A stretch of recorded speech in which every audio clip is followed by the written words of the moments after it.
Welcome to Talking Jazz. My guest today is pianist and entrepreneur Judy Carmichael. It's a real true honor and super fun to have her. Welcome, Judy. Oh, thank you. Thank you for asking me. I'm really pleased to be here. Thank you. It's a treat to get an hour of your time. You know, I did read your story of the Swinger book, so I know a lot of your background, but many people listening might not. And I especially give us a little synopsis of your early days of School of Hard Knocks at Disney World, where you honed Oh, your skills and became one of the biggest left hand specialists there are. that's so sweet. Well, the very quick version is unlike you, I wasn't studying music. I didn't think that I would do this. I was in school, I was in college as a German major, which we connect with. And somebody told me there was a job in Newport Beach. I lived in California, and I went in, and it was on a boat that did cocktail cruises in Newport Beach. And so I only played one tune, and the guy hired me, not knowing that I only knew 5 tunes. So it was that were memorized. My joke during that period is that I only knew 5 tunes, and 4 of them were Maple Leaf Rag. So that was kind of, I just kept repeating things. So that was my first job, and it was just on a lark. I learned a few more tunes. It was only an hour and a half cruise, so I could get away with it. And then the man who did the hiring, one thing led to another, more jobs. And then the head of entertainment heard me at a place I was playing during that same period a couple of years later and hired me.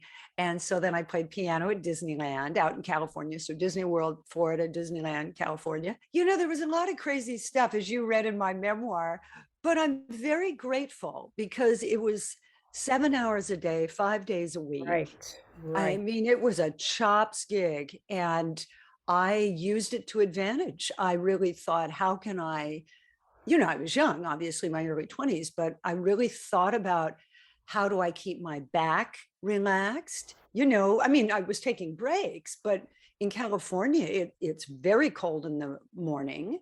So, it could be 45 or 50, and then it would go up to 80. So you would have a long time to really think, okay, my wrists are getting tired. How can I make them?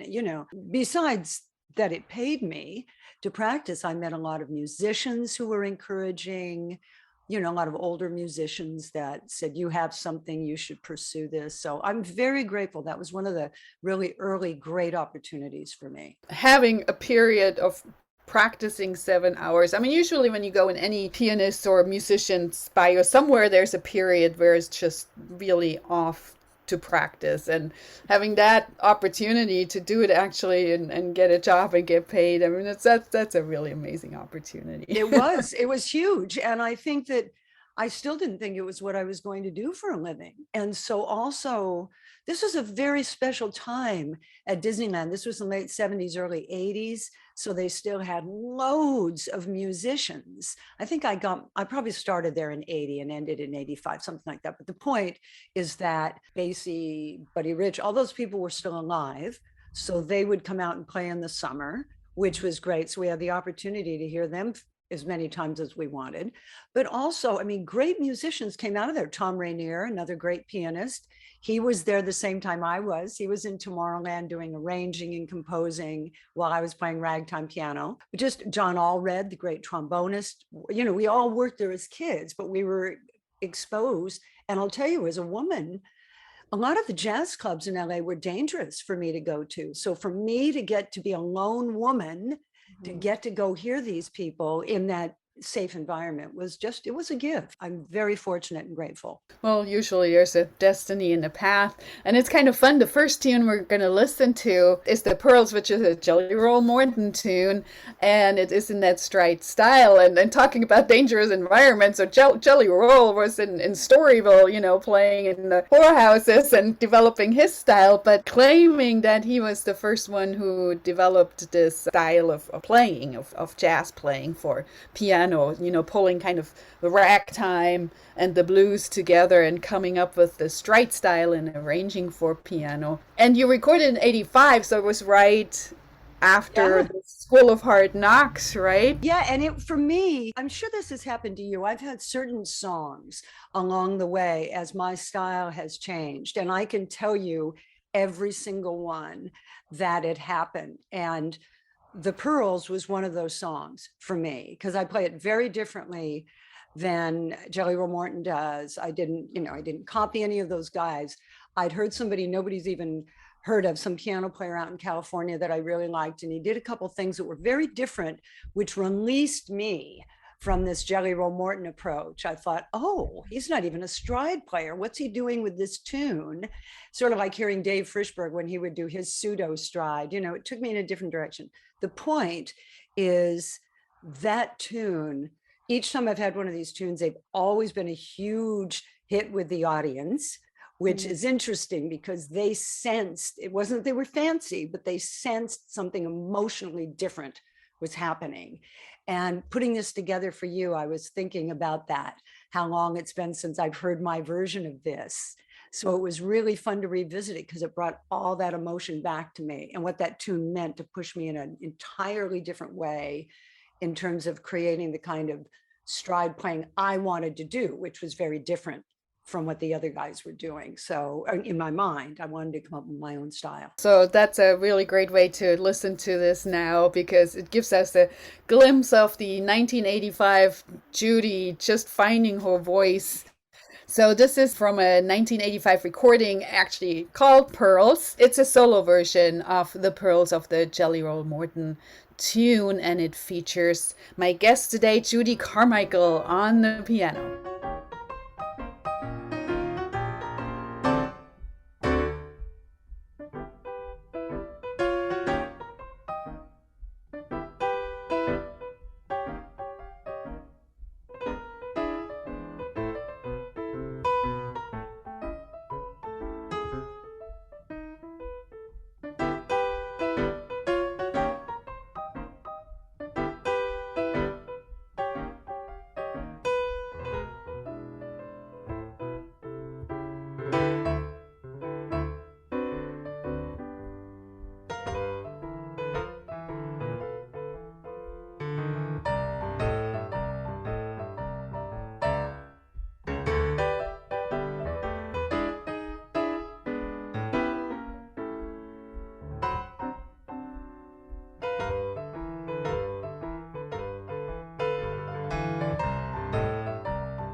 That was The Pearls, a solo piano version by my guest today, Judy Carmichael, on the piano. This was from 1985, and we're going to hear some more of the early work, but what's audible, of course, is this specific style of playing, which is referred to as stride piano. You even put a book out. I remember seeing that book when I wrote my dissertation on stride piano and including it. Tell us a little bit what it takes for a pianist to be able to do that, and the kind of technical skills here needed. I'm so honored and touched that you knew about my book when you were writing.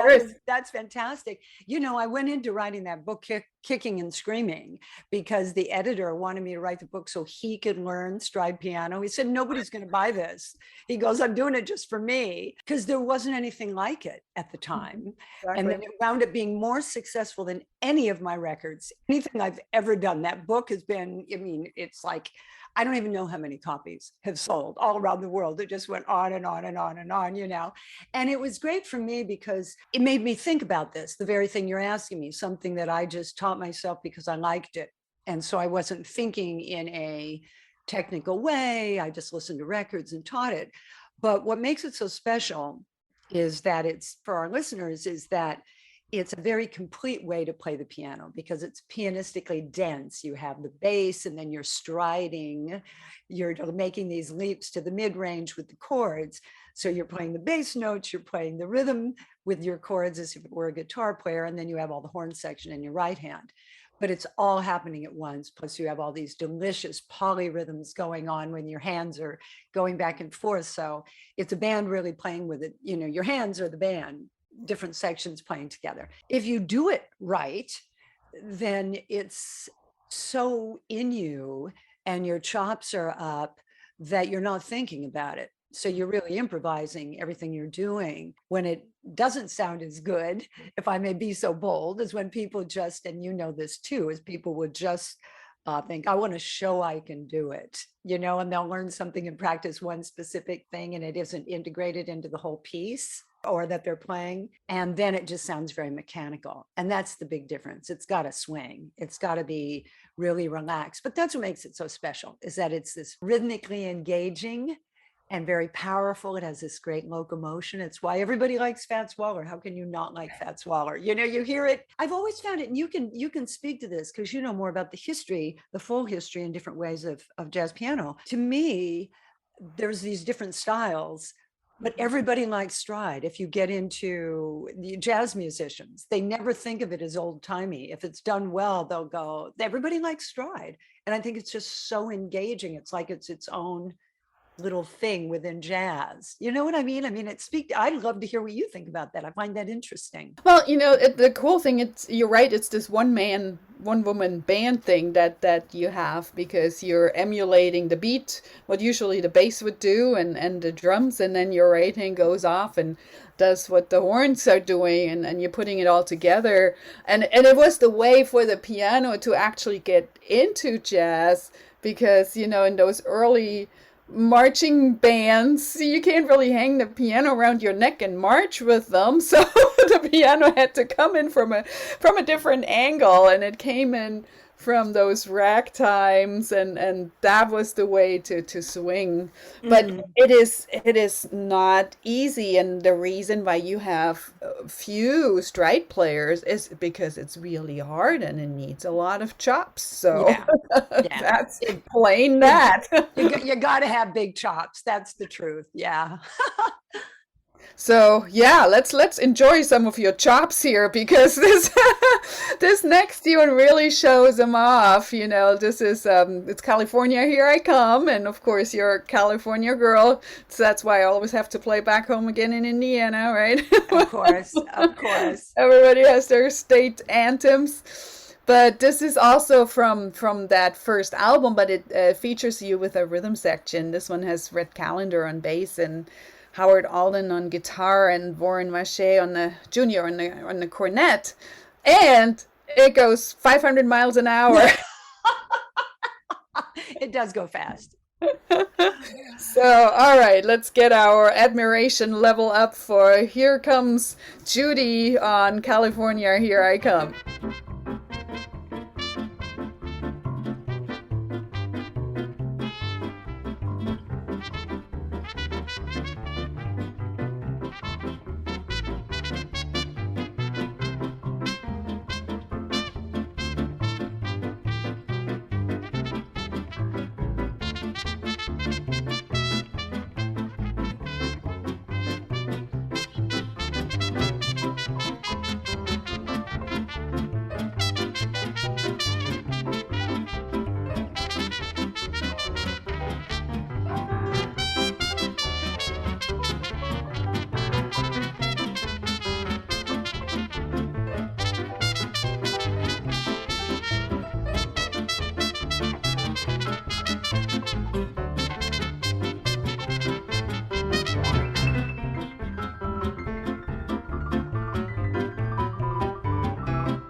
That was California, Here I Come, from a 1985 recording, The Pearls, by my guest today, Judy Carmichael, who you also heard on piano, striding away. 85, we're going to do a little bit of time travel to 31 years later, to 2016. We talked about piano and how you found your voice on the piano. This is a really cool recording where you actually, wrote original songs, but now showcased your vocal skills. And, being a vocalist is very different from being the piano player. Some manage to combine it. Tell me a little bit, how did you enter the vocal vein? How was that? And how did it change maybe some of the roles in the band and how you function? It changed everything. I had lots of vocal issues, as you know, because we've talked about this and you read about it. My voice got healthier and healthier. I'd had a couple surgeries anyway, so I never thought I'd sing. And I didn't even want to sing at that point. In fact, it actually started irritating me, because I'm sure you've had it too. If you're a woman who plays piano, you must sing. And I thought, no, isn't it enough that I'm playing piano? I'm working hard here, people. One day I heard a Peggy Lee thing, and I thought maybe I could go in that direction. Actually, it was a wonderful classical pianist named Huang Ju, who I can't even pronounce his name, beautiful classical. And I saw him at a little recital, and at the end he sang a funny tune. And I was stunned. He'd done all this beautiful classical music. And I thought, wait, maybe I could do something like that. So it actually was inspired from that. And I thought, well, maybe I could work up a little comedy thing or something. That's how it started. And then bit by bit, I was practicing on my own, getting, a little bit more. To my great surprise and great delight, Harry Allen, the great saxophonist, one day said, have you ever thought about lyric writing? And I hadn't. And he said, we have a great command of language. Could I send you some tunes? He did. We worked well together. We come out of that same great American songbook tradition, and wound up that we wrote together very well. And it was a totally different direction from stride piano. So it never occurred to me that I would sing any of it. I figured I'm writing this for someone else. He pushed me and he said, we had enough for a whole CD. And he said, okay, so you're going to sing. I said, who are we going to get to sing it? And he said, well, you. I was like, no, I can't sing this stuff. And I'll tell you something really nice that happened to me. Talk about people being supportive. I don't know if you know the singer Daryl Sherman, who's another one who's a master of the great American song. Sounds a lot like Blossom Dearie, piano player and singer, but a real singer. You record and all that. She called me after that came out, and she said, listen, I know you've been singing about 2 minutes, and I just want to tell you how hard I know this is. And knowing Harry, you probably wrote these things a couple of weeks before you recorded, and they're not, it was really this wonderful moment that more people should do, frankly. She was calling me from some other country or something, but she'd heard it and was very supportive as a singer. And so the biggest thing, I'm digressing because I love to reinforce people being supportive, was how much I loved it. And I never thought I would, because there's so many irritating bad singers that I was so paranoid of being one of those instrumentalists who's now going to sing badly. And I'll tell you something very funny that you will get, and any of the other musicians out there will get it. When I'd be hired for things, and people I'd worked for before, and I'd say, oh, and I want a boom mic because I'm going to sing a couple of tunes. There'd be dead silence. And they'd say, and I go, no, I think I'm okay. And if you don't like it, I won't sing. Every single presenter was honest enough to say they didn't want me to sing. They never heard me. But as you know, there's so many people who you think, just stick to the piano, don't do this. I started doing it and I worked at it, and I love it. It's changed the way I play piano. It's opened up a whole other world for me that I'm still working on, because that's not a way that I've ever accompanied myself. I have to work to be able to play these songs, because it's very, very different from stride piano. But I love it. So in this case, as you know, we had Mike Renzi, the great, great Mike Renzi, come in and play piano. And I love it that people think it's me. I told Mike that at the time. Yeah, I've suddenly gone and I've gone from being Judy Carmichael to Bill Evans. It happens overnight, that kind of. But no, I mean, people who've actually listened to the whole CD, and they just say, wow, I really like what you're doing now. And I'm, yeah, Me too. This is a great story, and you're so right. You don't just get up and sing. I mean, it's a skill just as learning an instrument, and some will make it. And the thing about it is a voice, it's not like a piano that you can tune up or anything, that's the instrument you have and you have to work with and the sound you have. And yeah, and so I will never touch it because I don't have a sound, and I know it. But also, I think people don't realize, people didn't believe me. I never even sang in the shower. I remember I did John Pizzarelli's show years ago, and he had a little bit where he wanted everybody to sing. And I said, no, I don't sing. I don't sing. And I finally sort of tried to sing along. And he looked at me, he goes, oh my God, you really can't sing. Because I couldn't, it wasn't something. And, John was really stunned. He just assumed, but he was the same way. He wasn't a singer and sort of developed it. But it isn't something you instantly do. And most people will sing along with records. I never sang, not even in the shower. So it was life-changing. It's the biggest surprise of my life, Monika. More than if somebody said you'd be an acrobat or a tightrope walker, that would surprise me less than being able to sing. So it's a great joy, great surprise. Just shows you, just be open and you keep getting surprises. That's really cool. All right, we should enjoy that, especially with "This Is My Lucky Day." It's great lyrics too. One wonderful, wonderful song. So this is from a 2016 release. It's called "Judy and Harry Play Carmichael and Allen," right? And so Harry Allen wrote the music, some lyrics by Judy, and Judy Carmichael on vocals. Here we go. Thoughts of past regrets all around. Sadness folds me in her arms and takes me to the ground. Sorrowful as can be, I wanna be someone who dares, leaves my cares to finally set me free.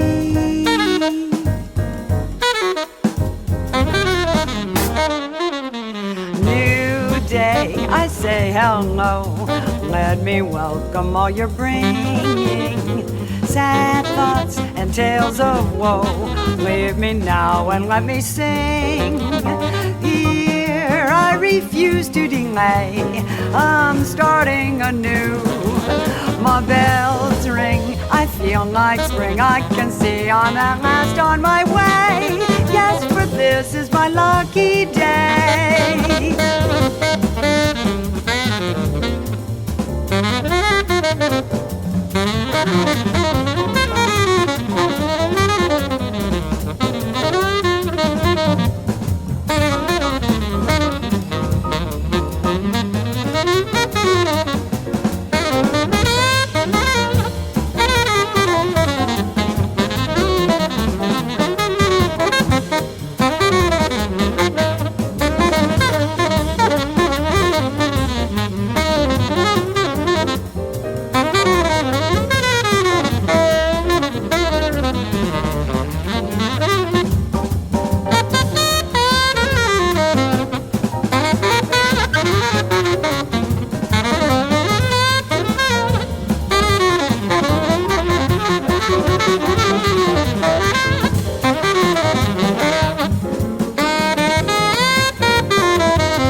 Morning's dew, flowers blooming, birds are singing.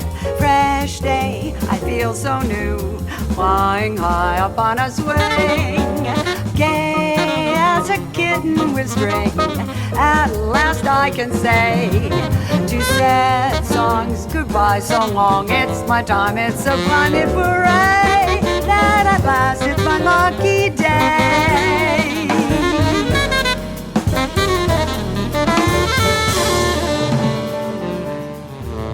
that was This Is My Lucky Day from a 2016 release.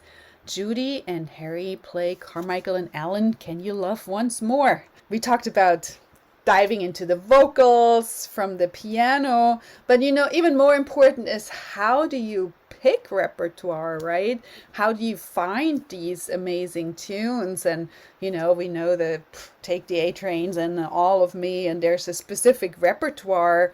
But the next one we're going to do is actually one of the lesser known. So how do you go on a hunt for cool tunes and find out the ones that match what you want to do? Well, it's a great question. I think it's an important question, especially for students of this music and people coming up. Because one of the things that made me not want to be a singer was there were a lot of tunes written that were the woman was sort of a victim. I always say he kicks me, he hits me, but I still love him. So, all of those. And I thought, I'm never singing one of those. Plus, I was fortunate that in my early 20s, Sarah Vaughan was a great supporter of mine. I knew her well. Well, I'm telling you, hanging out with Sarah Vaughan does not make you want to be a singer. You're just thinking, oh my God. So if this is what singing is, I'm never doing that. There's no way I'm ever going to be like that. And plus her life experience was so different. And I say that because I think a lot of vocalists choose wrong. I think they choose, like people have wanted me to do Fats Waller tunes, like Your Feet's Too Big, some of his comedy things. And it'd be ludicrous for me to do it. It was perfect for Fats Waller. And I'm not a big fat Black man. I'm a skinny white girl. It doesn't work. So that was one of the things I really thought about is what are the tunes that I can believably tell this story? That's always what it is for me. And so this was my first record. It's called I Love Being Here With You from the Peggy Lee composition and Dave Barber. And the CD is called I Love Being Here With You. And I needed one more tune. So it was my first all vocal CD. Mike Renzi is on piano. So this is before we did Can You Love Once More, our CD of originals. I wanted a really romantic ballad, but not the regular thing. And so I brought out all my Sinatra and I was listening, and he has this beautiful version of it, very slow, but I heard it even slower and in 3. It's not usually done that well. I've never heard it done that way. And I only found one other recording, and the guys loved it. Nobody knew it. Nobody'd ever heard of it. In some ways, it's my favorite thing on that CD. I just love it because it's so, I use it as an encore very often, just with guitar.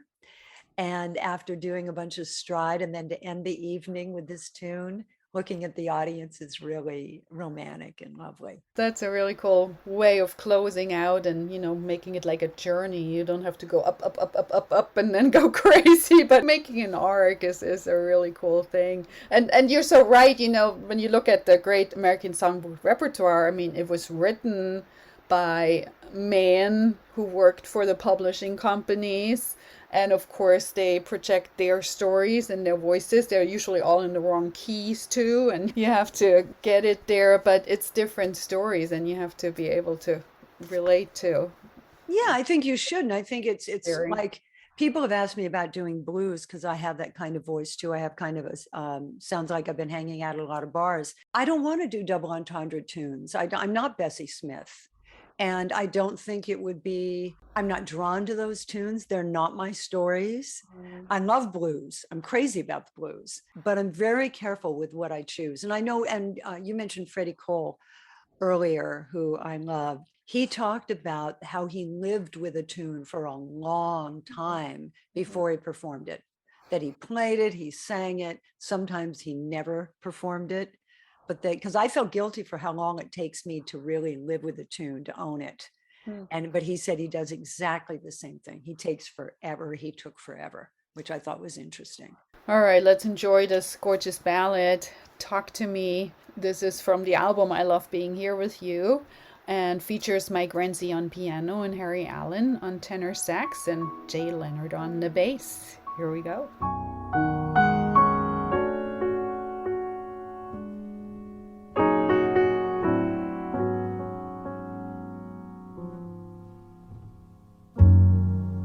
Talk to me, talk to me, talk to me. Your magical kiss can can't take me just so far. Talk to me, talk to me, talk to me. Don't leave me like this, hanging from a star. You set me all aflame, and it's so pleasing.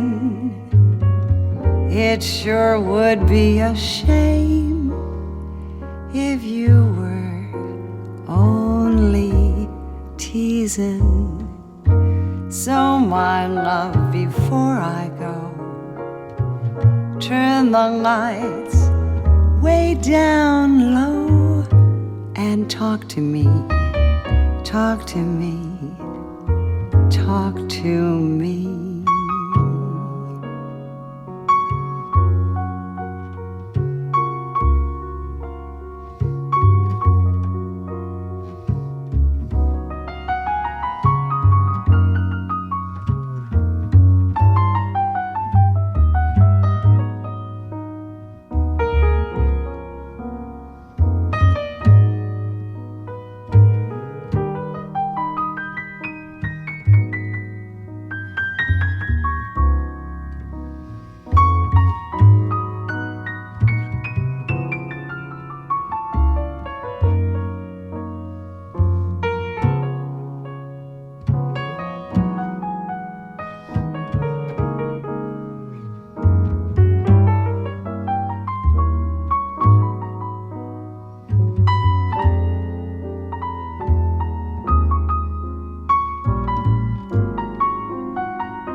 Talk to me, talk to me, talk to me.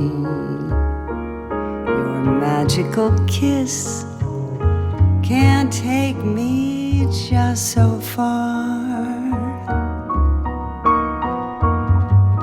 Talk to me, talk to me, talk to me. Don't leave me like this, hanging from a star.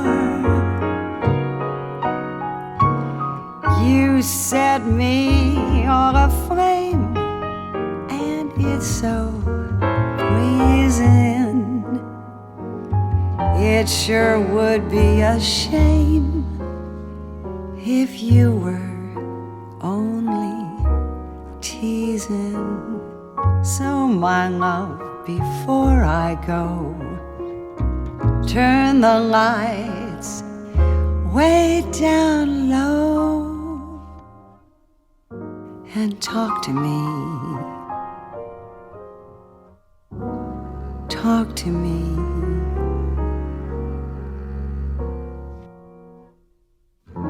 Talk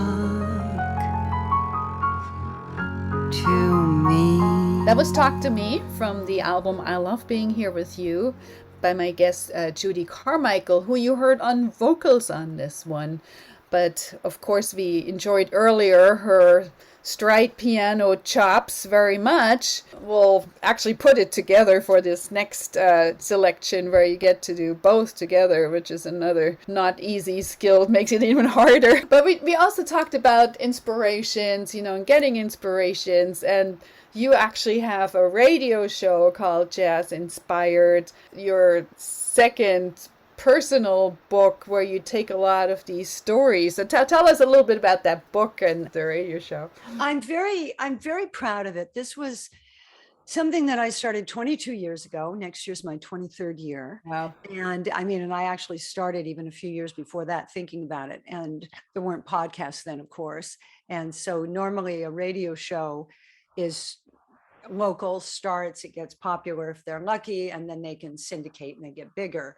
Mine, I did it completely differently. I had an idea for the show, pressed my, CDs, sent them out to stations and tried to get stations interested in it. So I approached it very differently. I wanted to do something that talked about the creative process and inspiration. And it was sort of twofold, that so many people, I'm sure it's happened to you, because every jazz musician I know says that people will come up to them after a concert and say, I hate jazz, but I love you. And they think they hate it because they heard one thing they didn't like. Mm-hmm. And they don't realize that jazz is has this huge range of styles. Or they maybe just heard the wrong person, or they were just not having a good night, whatever it is. But jazz is easy to dismiss because it isn't on the radio a lot. And I found in my experience that people are introduced to jazz usually by someone. It isn't that they heard it by accident. It has to be somebody, a father, a brother, a sister, a fan. Somebody says, listen to this great stuff, and they get hooked. So I thought, if I could put a show together with other creative artists who I know are jazz fans, and get Billy Joel or Robert Redford, or talking about it, people that they don't expect, or Glenn Close, they'd go, Glenn Close likes jazz? Well, maybe I'll give it, I love her. So I'll at least listen once. It's interesting because a lot of people have written to me and said, I listened to your show because of that. And now they're huge jazz fans because they're listening to people talk about, if it's people from another field, they're really admiring, in a way, even more than you and I are. We do it. They're in awe of it. I talked to E.L. Doctorow, who wrote Ragtime and all these great novels. And he was saying every time he looked at a blank page, he thought about jazz musicians, that they are starting with a blank page every single time and have to make it up and don't, just have a little sketch. So that was my original thought, was if I could get maybe 20% of household names, then I could spend the time having 80% of people that I know are fantastic and should have an hour on NPR and would never get it. But I'm the producer, so I get to ask whom I want. And my tiny bit of power. I have a book you were kind enough to mention called Great Inspirations. And I've chosen some of the people that have been on the show, edited the conversations down. And of course, I weave in music in the show, but this is a book.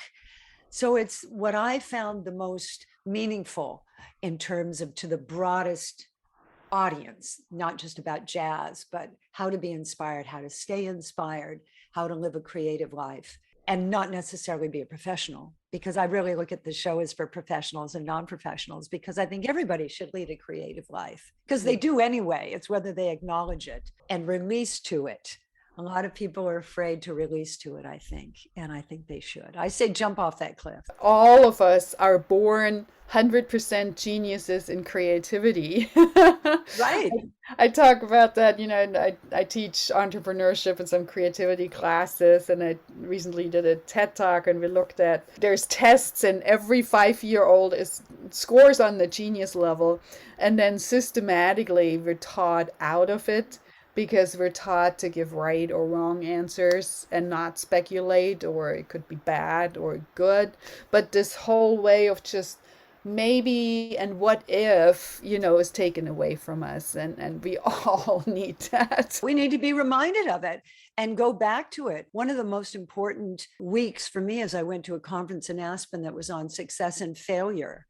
And you had all these brilliant designers talking about what they'd learned from failure. Mm-hmm. And I saw the big difference is that they just almost didn't care. They cared, but not that much. They fell off the metaphoric cliff.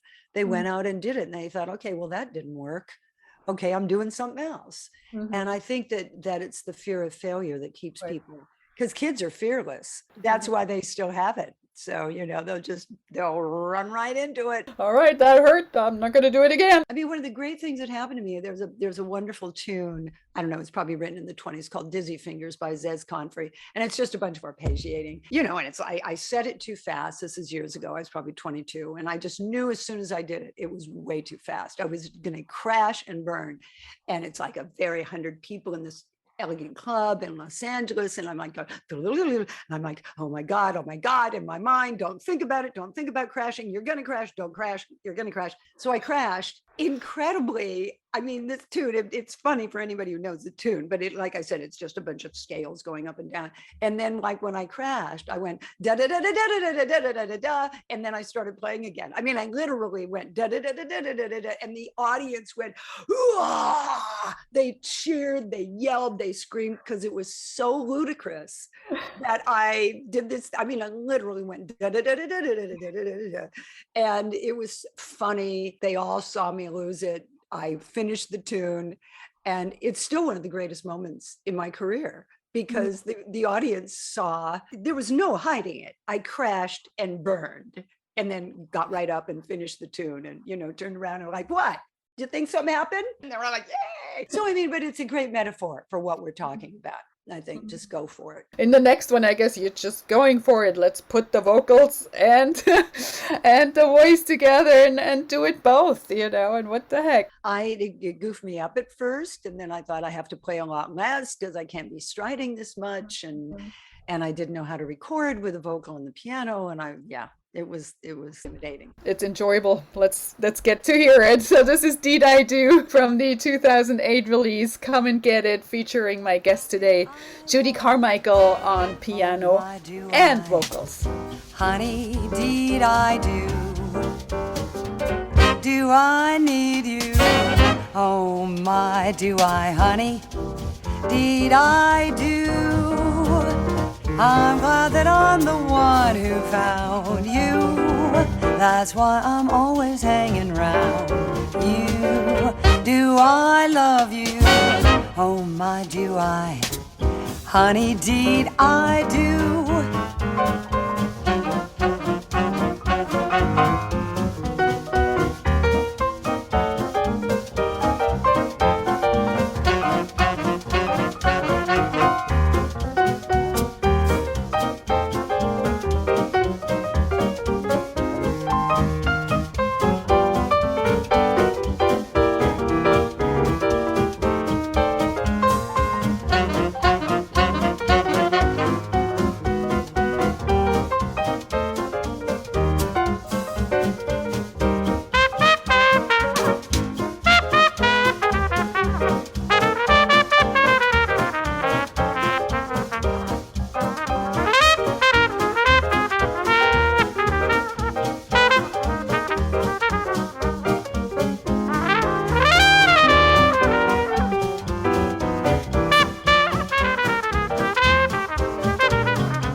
Do I want you?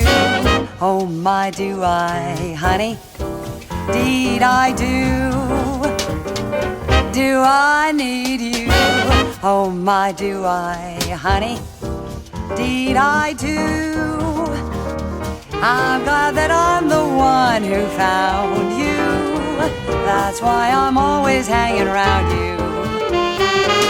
Do I love you? Oh my, do I, honey? Did I do? That was Did I Do from the 2008 release Come and Get It by my guest today, Judy Carmichael, who you heard on vocals and piano.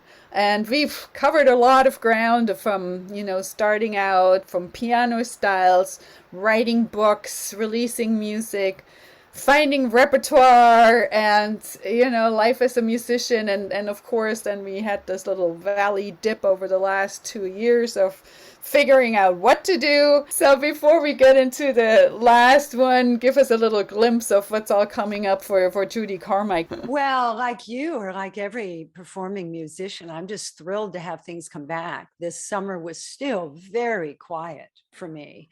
And I think I only did 2 concerts that weren't ones that had been canceled before.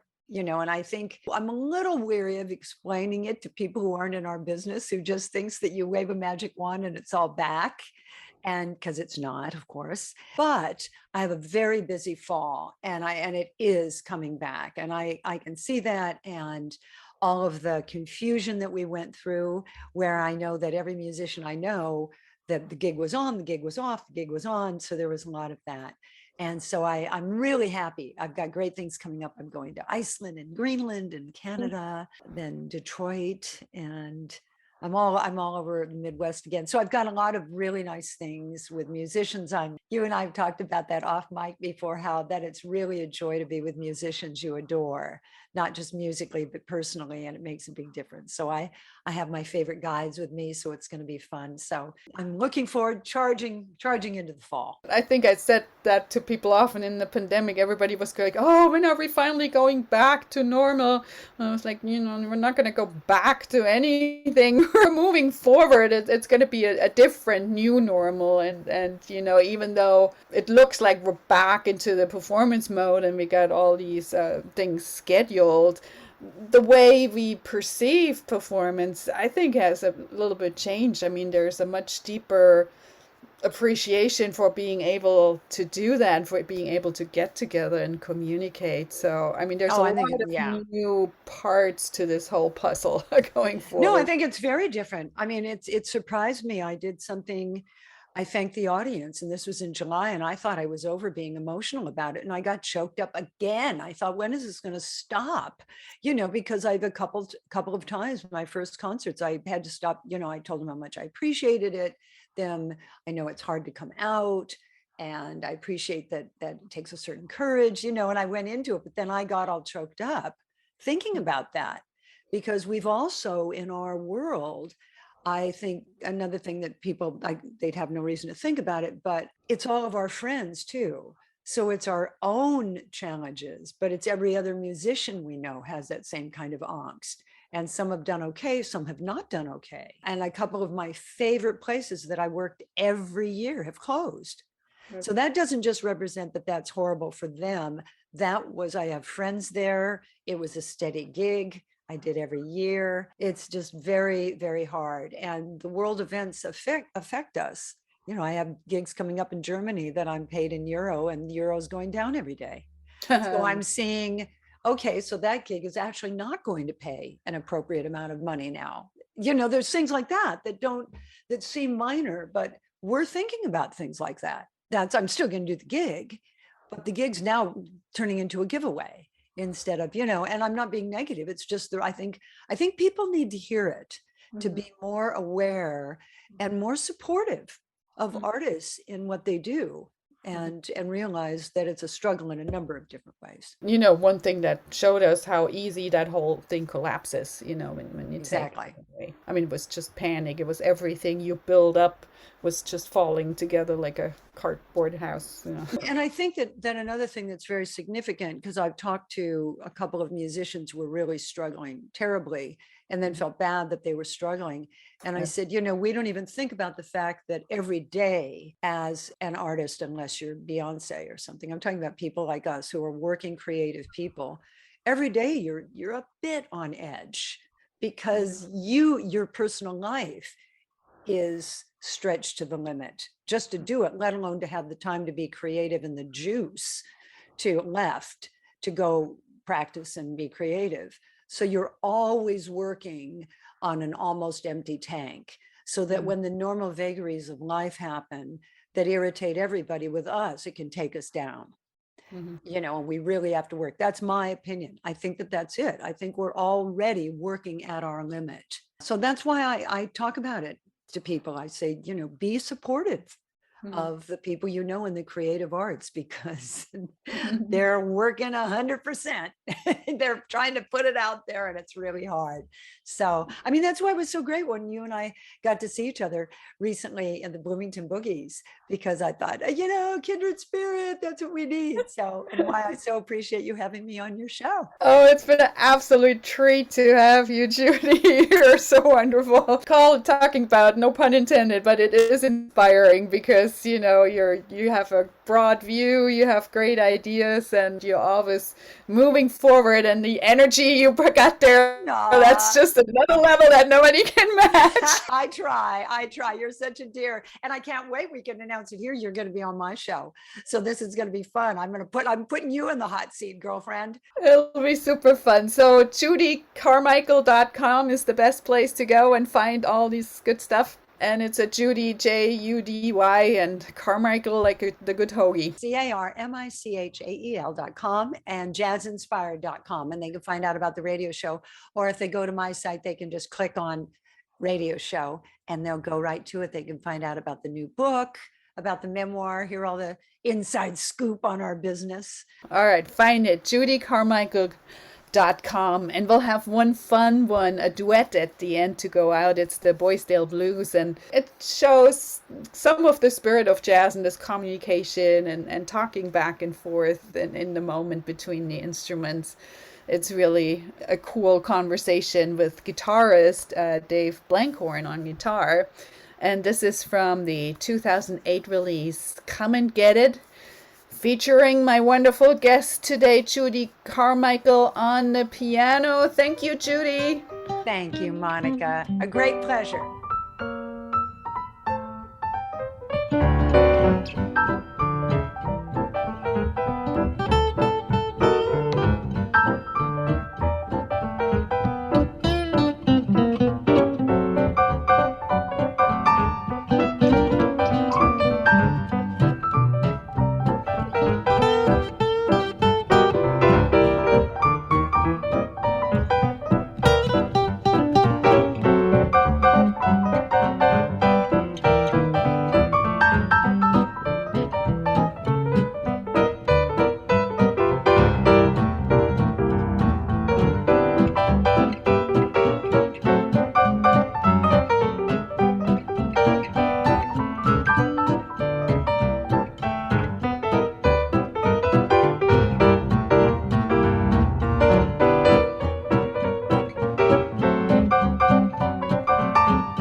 to Talking Jazz. My guest today was stride pianist, vocalist, author, and entrepreneur Judy Carmichael.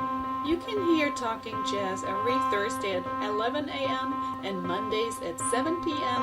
on WETF 105.7 in South Bend, Indiana, or online at jazzradiowetf.org, and Fridays at 8 p.m. on WICR 88.7 Indianapolis. Previous shows are also on my YouTube channel, Monika Herzig, MonikaHerzig. Please subscribe to the Talking Jazz playlist. Thank you for listening.